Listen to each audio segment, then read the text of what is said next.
ভোলার মণ্ডপে মণ্ডপে চলছে শারদীয় দুর্গাপূজার প্রস্তুতি। এবছর জেলার ৭ উপজেলায় ১০৬টি মণ্ডপে দুর্গাপূজা হবে। এরই মধ্যে জেলার বেশিরভাগ পূজা মণ্ডপের প্রতিমা গড়ার মূল কাজ শেষ। চলছে প্রতিমায় শেষ মুহূর্তের রঙের আঁচড় দেবার কাজ। ওদিকে বাগেরহাটের মংলায় ৩২টি পূজা মণ্ডপে নিরাপত্তা বিধানে শুরু হয়েছে নৌবাহিনীর সার্বক্ষণিক টহল।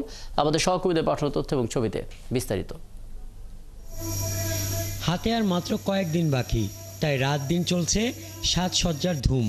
প্রস্তুতির শেষ পর্যায়ে ভোলায় শারদীয় দুর্গাপূজার মণ্ডপে মণ্ডপে চলছে প্রতিমায় রং তুলির কাজ। আবার কোথাও কোথাও চলছে সাজসজ্জা, প্যান্ডেল ও ডেকোরেশনের কাজ।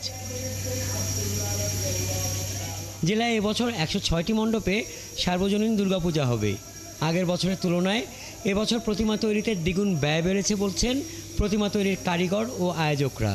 40% শেষ হয়ে গেছে। আগামী 2 দিনের মধ্যে ফিনিশিং যে টাচ আছে সেটাও শেষ হয়ে যাবে। সব কিছু জিনিসপত্রের দামের কারণে আমাদের যে বেগ পেতে হচ্ছে এবং আমাদের যেই অর্থনৈতিক আমরা খুবই সংকটে আছি। শুধু মণ্ডপগুলোতেই নয়, জেলার সনাতন ধর্মাবলম্বীদের বাড়ি বাড়িও চলছে উৎসবের আয়োজন। নতুন পোশাক কেনাকাটায় বেড়েছে সব বয়সী মানুষের ব্যস্ততা। প্রতি বছর আমরা যেভাবে আনন্দ ফুর্তি করি এবারও সেরকমভাবে আনন্দ ফুর্তি করব, এটাই মায়ের কাছে আশা। পূজার সবাইকে আবার উপহারও দিয়ে থাকি, তাদেরকেও এখনো দিতে আসি। জেলার প্রতিটি দুর্গাপূজা মণ্ডপকে সিসিটিভি ক্যামেরার আওতায় আনা হয়েছে এবং নিরাপত্তা সেল গঠন করা হয়েছে জানিয়েছেন আয়োজকরা। আর পুলিশ সুপার জানিয়েছেন পূজা উপলক্ষে 4 স্তরের নিরাপত্তা ব্যবস্থা থাকবে।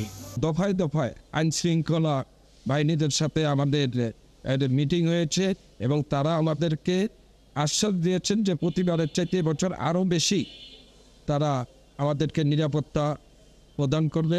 নির্বিঘ্নে নিরাপদে শান্তিপূর্ণ আনন্দমুখ পরিবেশে যেন পূজা উদযাপন হয় সেই পরিকল্পনা নিয়েছি। আশা করছি আমরা সফলকাম হব। এদিকে বাগেরহাটের মংলার মন্দিরগুলোতে নিরাপত্তা জোরদার করেছে নৌবাহিনী। যে কোনো অপ্রীতিকর ঘটনা এড়াতে মন্দিরে মন্দিরে তাদের টহলও থাকবে। নৌবাহিনীর মংলা ঘাটির অধিনায়ক জানান, নিরাপদে পূজা উদযাপন করতে নৌবাহিনীর পক্ষ থেকে সবাইকে সার্বিক নিরাপত্তা দেওয়া হবে।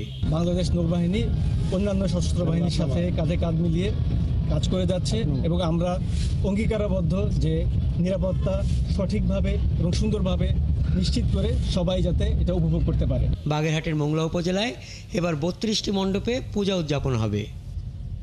হাসান আহমেদ, ৭১।